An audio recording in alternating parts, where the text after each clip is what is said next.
As a diehard fan of From Software's modern masterpieces, I've always been intrigued by the studio's older titles, specifically Kingsfield and Shadow Tower, the ancestors of the Souls series. And while I've yet to brave these classics myself, I have played a few indie games inspired by them, one of which is the recently released FlyKnight. Now, for anyone that's unfamiliar, FlyKnight is an old-school first-person dungeon crawler where you play as a heroic knight on a quest to defeat the evil witch Lunamoth and break her curse, preventing everyone from growing wings. With such an interesting concept and graphics reminiscent of RuneScape, I simply had to try it out. And after fully completing it, I cannot recommend this game enough. Now, while FlyKnight's premise and visuals were what initially drew me in, what actually kept me playing was its combat. In particular, I really enjoyed the variety of weapons there were and how distinct each of them felt to use. You've got weapons like these swords and maces, which are one-handed, so you can pair them with a shield. Meanwhile, weapons like the warhammers and long spears require two hands. Along with that, different weapons also have different attack speeds, ranges, stamina costs, and movesets, with some weapons even being able to hit from multiple angles depending on your movement direction. In addition to all of that though, there are also different types of damage that weapons can do. Mainly, they'll do either slash, pierce, or crush damage, but there are a few outliers with some weapons doing spell damage, or others that can do multiple types of damage. Despite all of their differences though, there is one thing that ties them all together: their mechanics. For example, while you can block enemy attacks with a shield, there's nothing preventing you from blocking with a long sword or even dual daggers, and the same applies to the game's parry, bash, and kick. In fact, you don't even need a weapon for these mechanics and can do all of them barehanded. Now so far, I've only really talked about the melee weapons in FlyKnight, but as it turns out, there's actually a few options when it comes to ranged combat. First off, we have the bow, which lets you start fights at a distance or defeat enemies in tough-to-reach places. So even if it's fairly simple, it's still pretty useful. In addition to that though, there's also quite a few magic spells at your disposal. Some simply offer an additional way to do damage with things like roots and tornadoes, while others offer crowd control effects like a shockwave to push enemies back or webs to slow them down. And some even let you summon allies that'll help you in combat, like these little spiders. What's really nice though, is that since there's no level system in FlyKnight, you can just equip any bows or spells that you find, so rather than being something you have to spec into or build around, they're more like versatile tools that add to an already impressive arsenal. As impressive as the weapons and spells are on their own though, where they really shine is in the game's limb-based combat.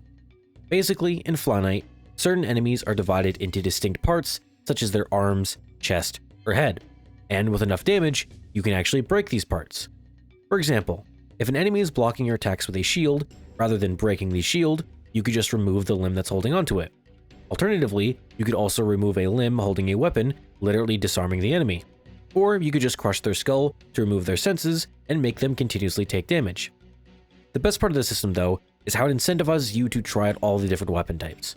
Essentially, certain enemies and body parts are resistant to certain types of damage, so it's best to use the right weapon for each situation.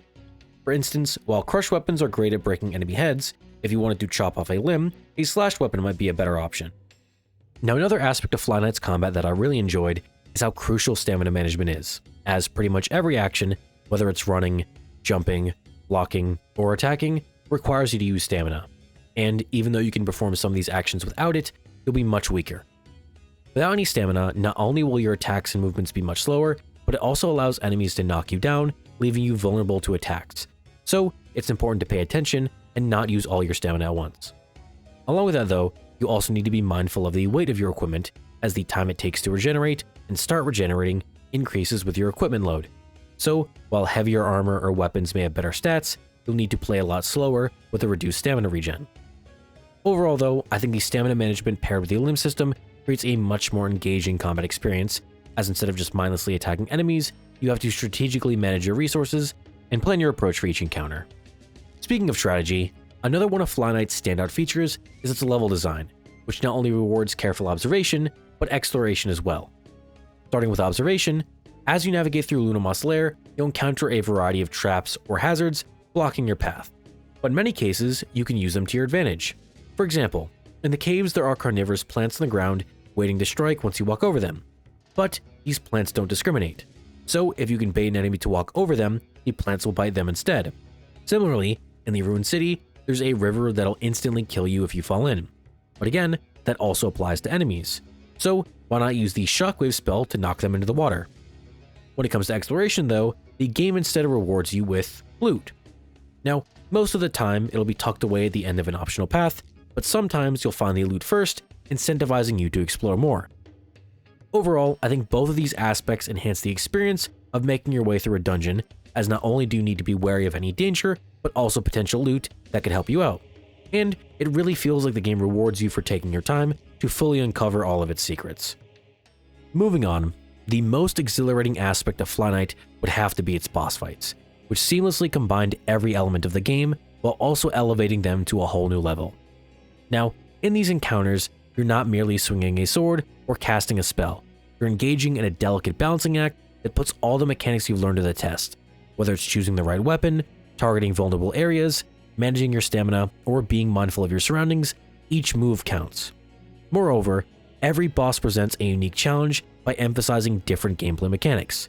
Some battles deliver intense close-quarters combat, while others require you to navigate intricate platforming segments or dodge a relentless barrage of projectiles, making each encounter feel like a thrilling test of skill and strategy. As much as I love all the action in FlyKnight though, sometimes it's nice to be able to slow down and take a breather. And for me, fishing was the perfect way to do that.